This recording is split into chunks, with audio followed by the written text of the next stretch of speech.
I'm a native of Petersburg, Virginia, a totally segregated town. And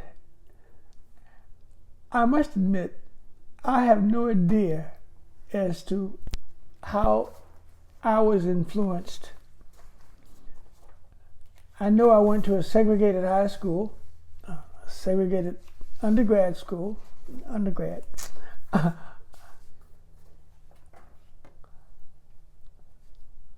There were three, if I recall correctly, there were three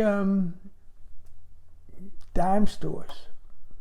Kresge's, Woolworths, and something else. And they had lunch counters. And I must admit, I was Peck's bad boy. I sat in at those counters before sit-ins became something of a sit-in. And what year was this? 1957, 1958, 1959. 59 was the year I graduated from high school. But anyway, what I'm trying to suggest is that back then, when I sat at the lunch counter, I don't know that there were any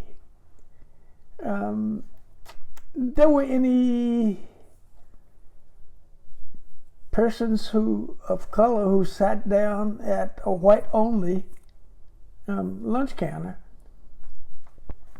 and they would come up and say, "Hey, you aren't supposed to be here."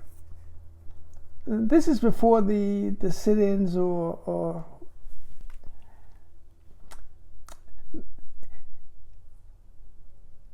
this was before sit-ins. They would call the manager, then they would call the police, and believe it or not, I was fleet of foot.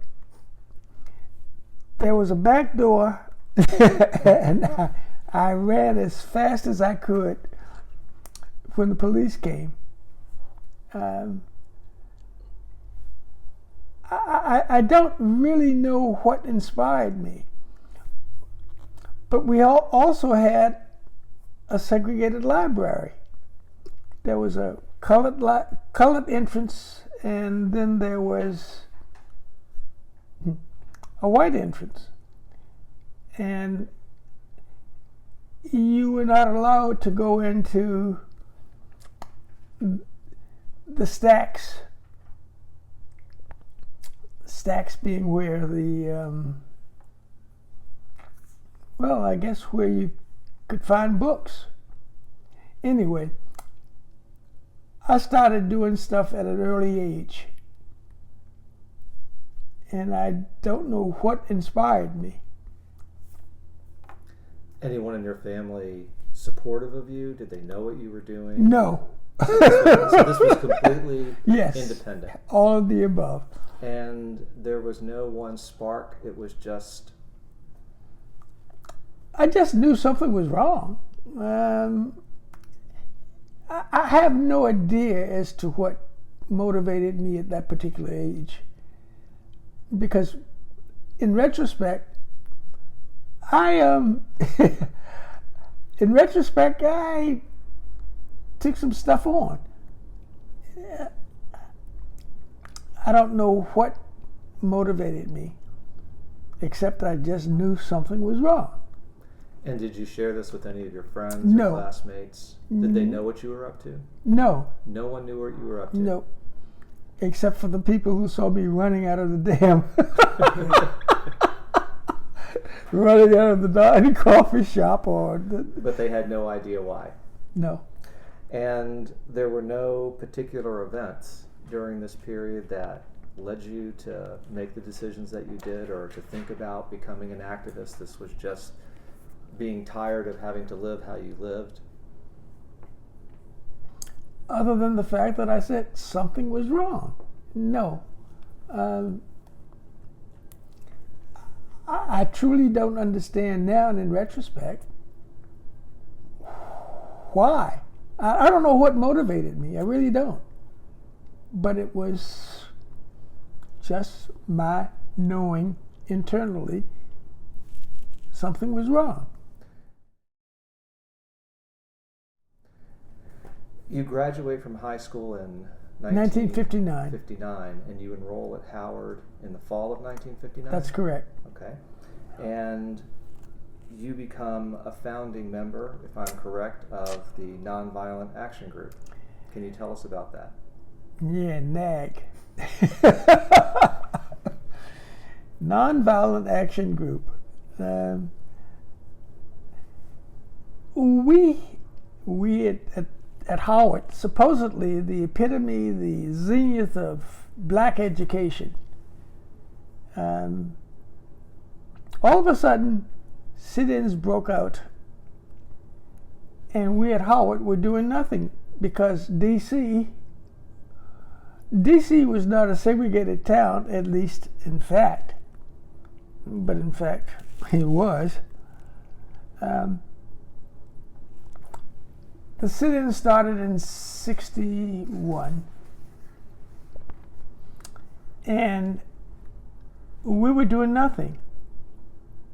So I think a few of us said, wait a minute, if this is Howard, what can we do? Now, you have to understand, right across the river, which was the debarkation of Virginia and then also Maryland, the Potomac River was separating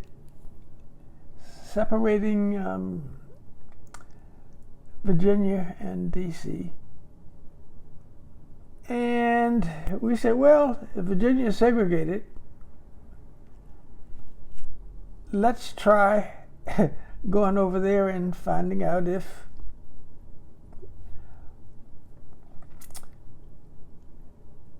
we can do something over there. And I must admit, again, using the term of youthful exuberance, we didn't know what the heck we were doing.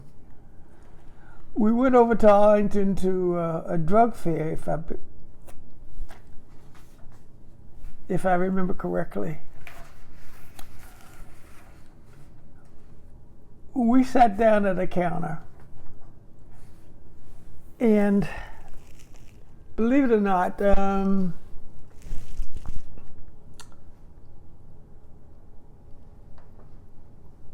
they refused our service.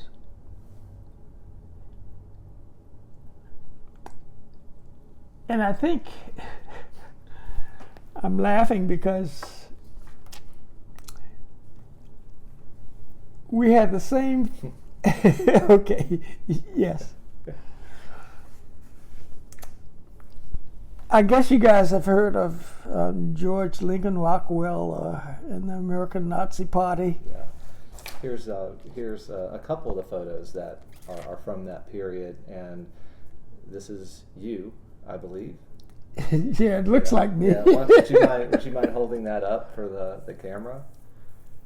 Okay, so that's, yeah, and that's you with your eyes closed, listening to George Rockwell of the American Nazi Party. That's quite a way to break into the sit-ins. Well, this one,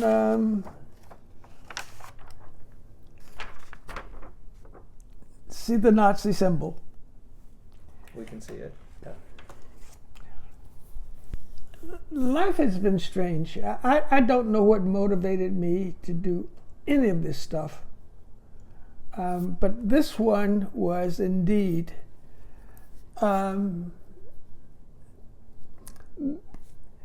this was my first foray in terms of an organized sit-in. The stuff that I was telling you about a moment ago was truly personal. I mean, the Kresge and the Woolworths and etc. That was stuff that I just did on my own. And I kept running on those previous ones. But this one was indeed organized. because this one was,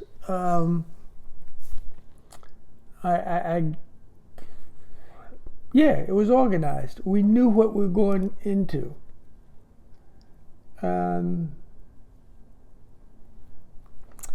Moving right along. And in that particular picture, you're by yourself, and then there's another picture of you in a stare down with somebody who's pointing his finger at you. So to be a much younger young white boy. Can you tell us a little bit about the picture and the people that are sitting at the lunch counter with you? When I suggested a moment ago about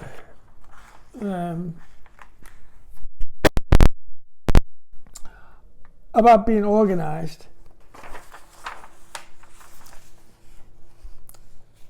these people were sitting with me.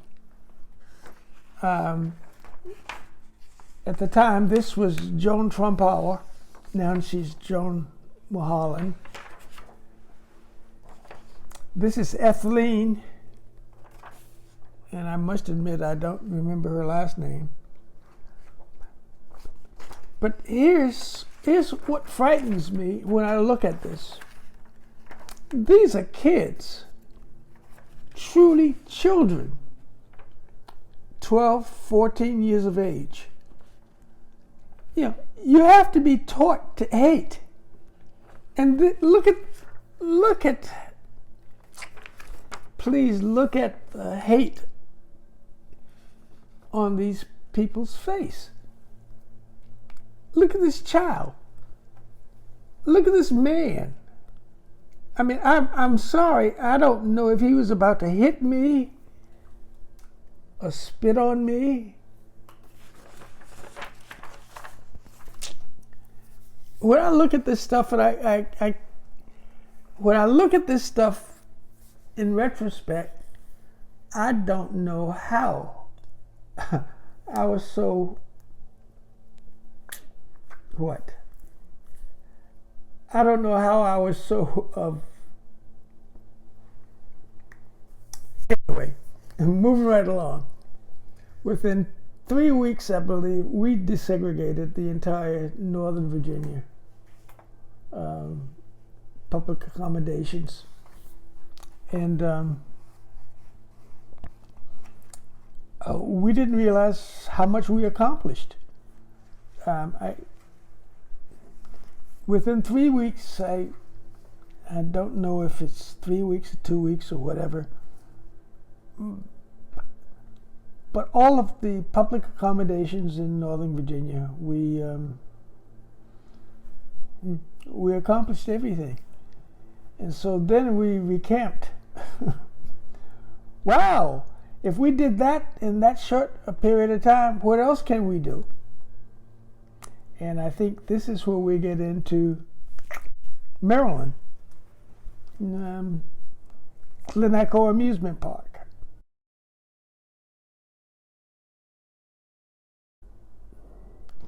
Glen Echo was an amusement park. The Potomac River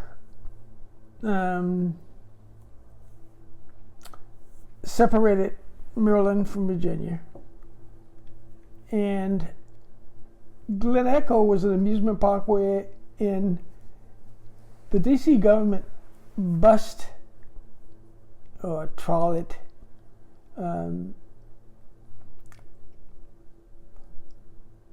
its students from high school and whites only.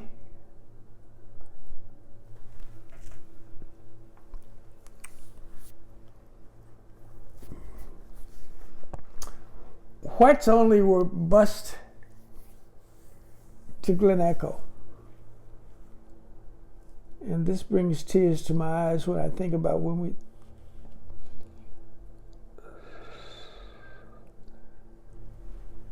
after Arlington, we tried to figure out, geez, if we did that in that short a period of time, what can we do now?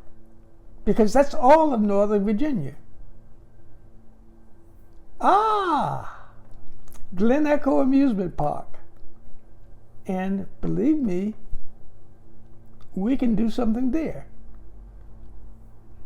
Well, Lawrence Henry and I said, let's deal with Glen Echo. It's an amusement park that's white only, and they have a sympathetic community surrounding that area.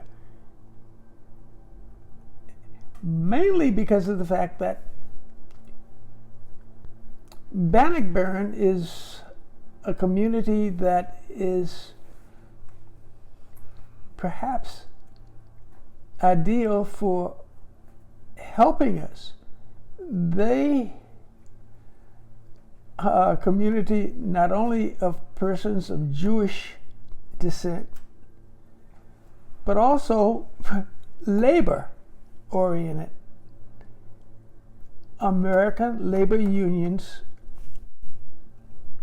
are there. At any rate, we started our picket line there with their support, and truly with their support, because otherwise I'm not certain we could survive. Aside from our picket line up and down in front of the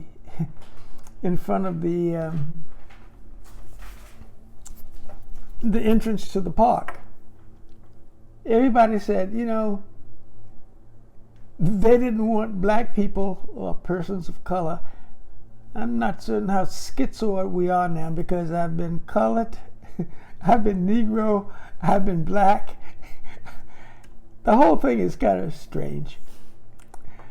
At any rate, the people from Bannockburn, all white, all Anglos, they brought food to us down on the picket line.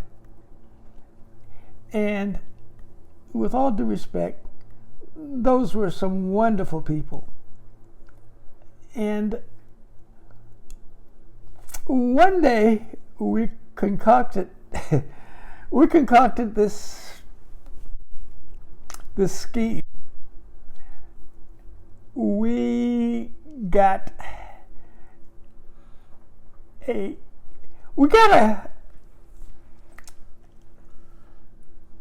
chauffeured limousine. I mean chauffeured. The white chauffeur outfitted white female interpreter. Yours truly in an African outfit.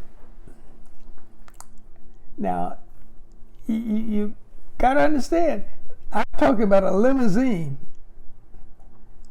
And we pull up, I'm in the back seat with my white female chauffeur. And we pull up in front of the picket line. Everybody on the picket line knew what was going on. Also, the photographers and the newspaper people, they knew what was going on. Anyway, we pull up in front of the main gate, and the chauffeur got out of his side of the car, opened the car for the white female interpreter, and then I get out. Here I am wearing this African outfit, and believe it or not, everything was going on according to the script that we had. I got out, and with my pidgin French believe me, I had had French for 4 years out of high school, and the chauffeur opens the door, the interpreter comes out, and here we go. I tell the white female interpreter, "Je désire avoir maintenant." I just wanted to say, I desire to enter the park right now. And here's this guard. And I kept saying, "Je désire entrer le parc maintenant." And of course, he didn't know what the hell I was saying, and of course, I didn't either. He would not let us. I mean, he's flustered. I mean, this is an international event now, you know, because I'm wearing this African garb with this turban, I suppose. I don't even know what you would call the outfit that I was wearing. But anyway, we knew that it was going to make the next day's paper. Foreigners can enter the park, but Americans can't. Anyway, it And did that make the paper that way? I don't think so. In fact, I don't think we even got in. I mean, we made a U-turn. We just made it. No, we did not get into the park, and I think that did make the paper the next day. But the whole thing was so comical, and I must admit that was one of our most valuable. That was great. Now, anyway, the people in Bannockburn, I must admit, they were wonderful. When the bus was bombed,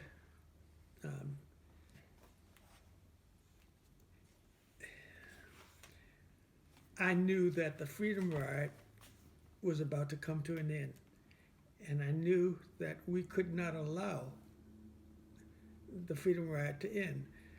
We had invested a whole bunch of sit-ins and believe it or not, lives. And I think my thoughts were, if indeed the Freedom Rides were to end right there in Anniston, Alabama, everything that we'd invested in thus far would be lost. And the people in Nashville, actually, Dion Nash and the Nashville group, and then we people in D.C. said, hey, we can't let this end now. Now, I must admit, I was not involved in the Freedom Ride from the beginning, but I knew that I had to participate in continuing it. I flew from D.C. to Montgomery, Alabama, and we knew that we had to continue the Freedom Ride. Now, you've got to imagine this in your mind. I was on one of two buses that left Montgomery, Alabama to go on the Freedom Ride, to continue the Freedom Ride. And you will, unless you've seen the changing of the guard at Buckingham Palace, you will not believe what occurred with the continuation of the Freedom Ride from Alabama to Mississippi. overhead, 2 helicopters flying over the bus. In front of the bus, there was a cavalcade of state police cars. Behind the bus, state police cars. And when we got to the Mississippi-Alabama border, once again, the changing of the guard. Now, on the bus, we used to think back then that the National Guard on the bus with bayonets were there to protect us. What we were so stupid. We didn't realize that the National Guard was the same people who wore Ku Klux Klan outfits when they were not on the bus. At any rate, we got to the Mississippi-Alabama border, and the same thing just happened all over again. Changing of the guard. Anyway, we got to Jackson, Mississippi without any happenstance. And when we pulled into the bus station, we were dutifully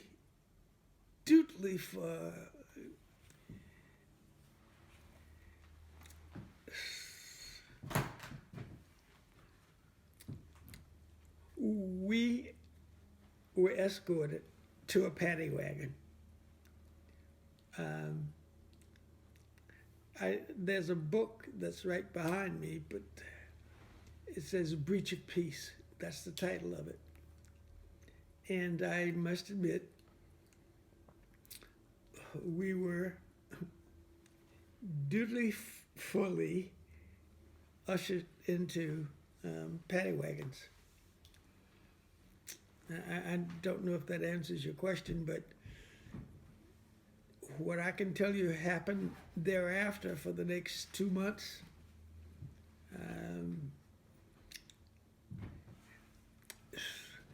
We were segregated sexually and racially. In other words, gender and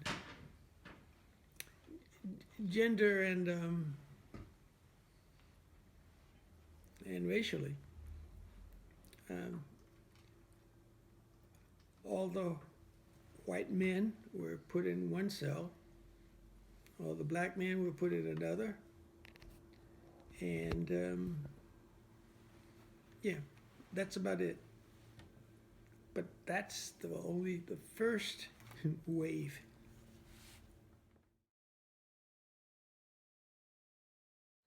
What's most interesting is that after about 3 or 4 days,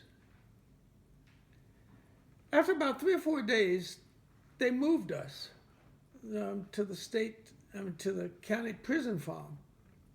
And we couldn't figure out why they moved us because, again, there were white folks and black folks that just separated us, and we didn't know why. And they kept moving us from location to location, and about 10, 15 days later, after the prison farm, they sent us to the state penitentiary. And, I don't know if you guys are aware of it, but the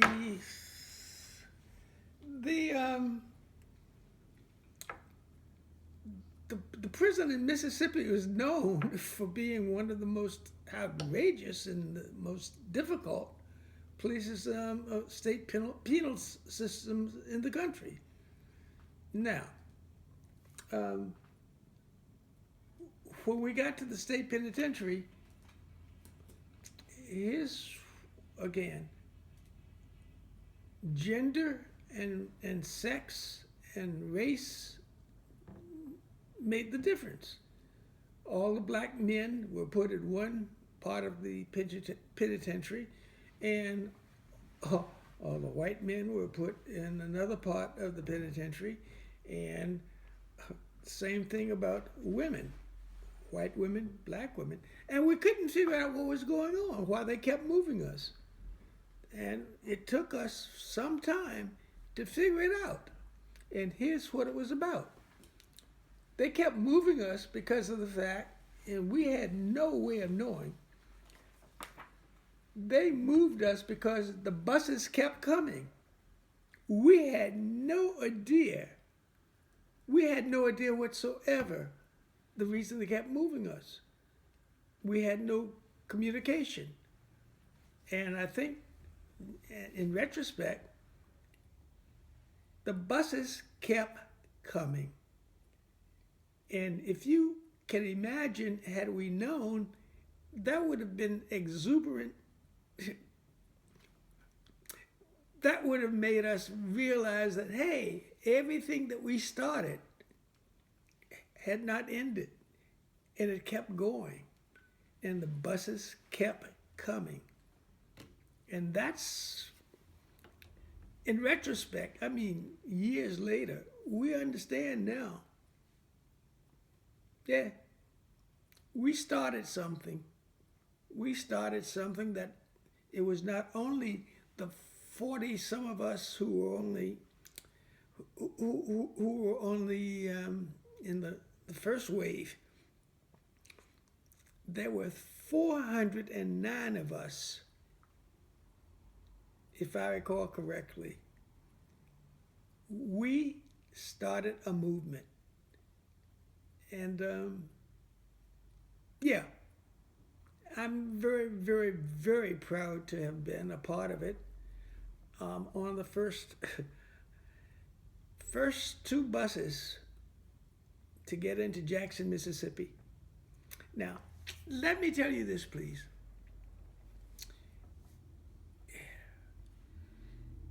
When we got arrested in Jackson, at that particular time, I had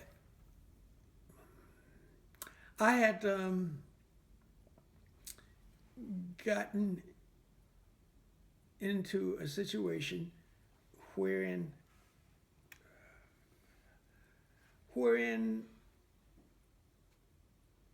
I had made a commitment. Now, please hear this. I've already lost that semester out of school. And I didn't know what to do thereafter. I'd already lost that semester, and I suggested, well, I'm already down here. Let's see what I can do. With that thought, I said, okay, SNCC, the Student Nonviolent Coordinating Committee, is now branching out using the tools of communication. I decided that, oh, well, I'm already down here. Let's see what I can do. I became what was ostensibly called a field secretary for SNCC. You guys can't see the protrudenous belly that I have now, but had I had it then, I wouldn't be alive. I was in Macomb, Mississippi doing voter registration. Hinds County is behind me now. I mean, I'm out of jail. And I'm in Macomb, doing voter registration, and believe it or not, there was the Illinois Central Railroad, back then, the other side of the tracks. The home that I was living in was right beside the railroad tracks. And at 11 o'clock every night, there was this train that went up a grade. And the people in that town knew that Freedom Riders, i.e. me and a couple of other people who were field secretaries, pulled up a grade, and a shotgun blast came through a window. And what I was alluding to a moment ago, if my stomach would have been as big as it was or is now, it would have been blown away. Life has been truly interesting, and I am so appreciative of my participation, and also that I'm still here. So a concept that us young people like to talk about, definitely the college young people or activists, is we discuss courage and how much courage it takes and gumption. And I'm just, I know you, when we ask you were you brave, you say like, I wasn't really brave, I just was naive or I was young. But could you discuss some of the bravery that or discuss some of the courage that it took, or discuss just your experience and what you were thinking during the time? When I suggested a moment ago that when I got out of prison, I knew that my semester I was gone from Howard. The next 2 years I spent voter registration in Mississippi, Louisiana, and indeed the state of Maryland. I think I asked you whether or not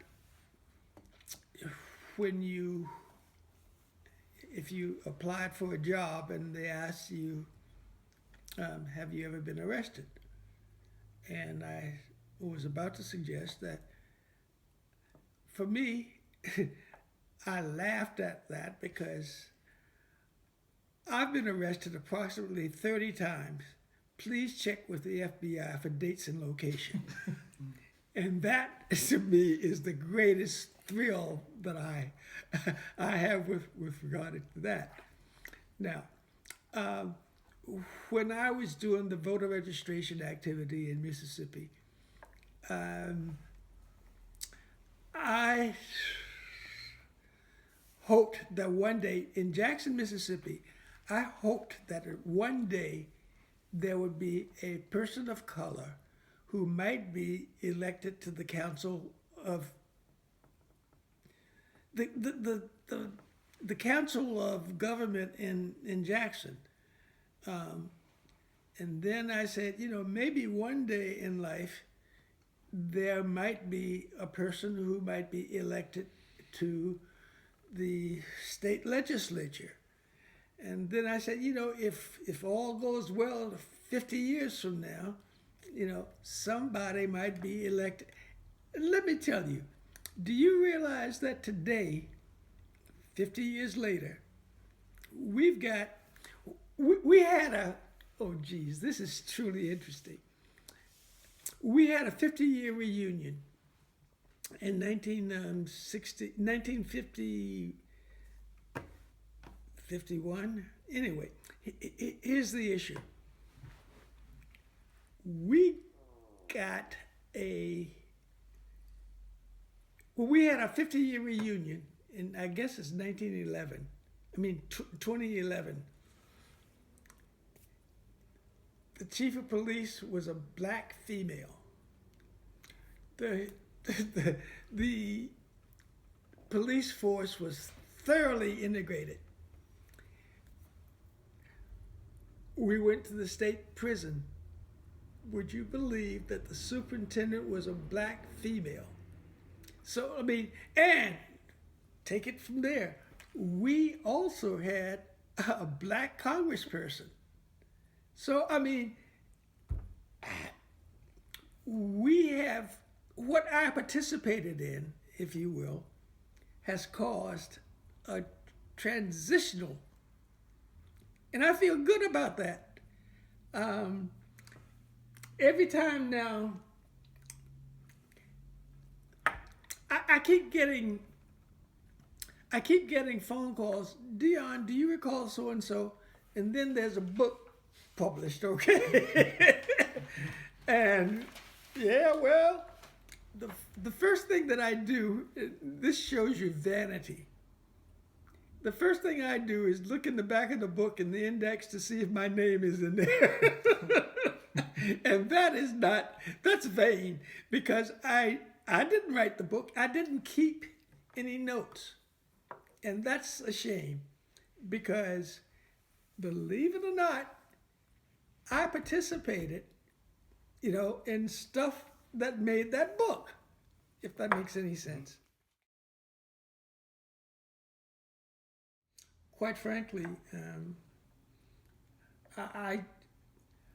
I do not know. I give speeches all over the country about civil rights activity and my involvement, and almost always start with the following.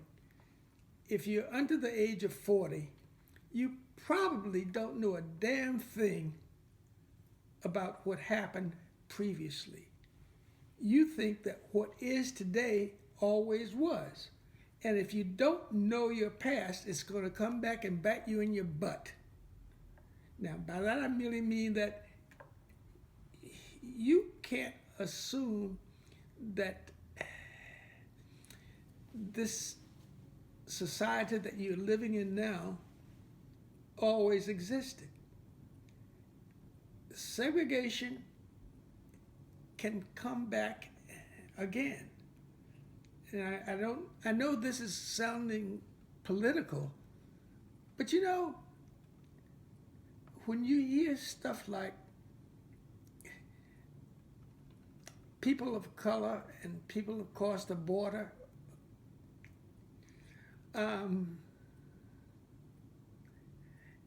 it bothers me to think that people think that what is always was. I'm not certain I'm making any sense to you. Yeah, you're making a lot of sense. This we can fast. Oh, yeah, please. So, how similar is that rhetoric that we hear today about people across the border, and then the code of language? Was that something that you guys actively dealt with when you were student protesters? Well, the thing that I find interesting is we were dealing with, first of all, America is becoming brown eyes. I think what I'm trying to say is, in years past, we were crushing persons of color, and there happened to be, again, either colored, black. Today, the Hispanics are being trashed. And I must admit, I don't, America used to be, again, all white.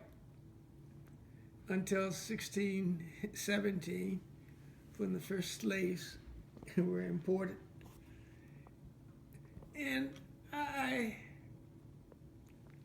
truly don't know how this country can get over its race consciousness. I have hope for this country. Life has been somewhat gracious in my estimation, but I don't wish to deal with politics, but nevertheless, it's reverting to a racist society. And I think it is incumbent upon our younger generation, guys like you, to come forward and say, hey, you know, let's vote our way out of this. I'm sorry, that's inadequate, I think. That's an inadequate answer to your question.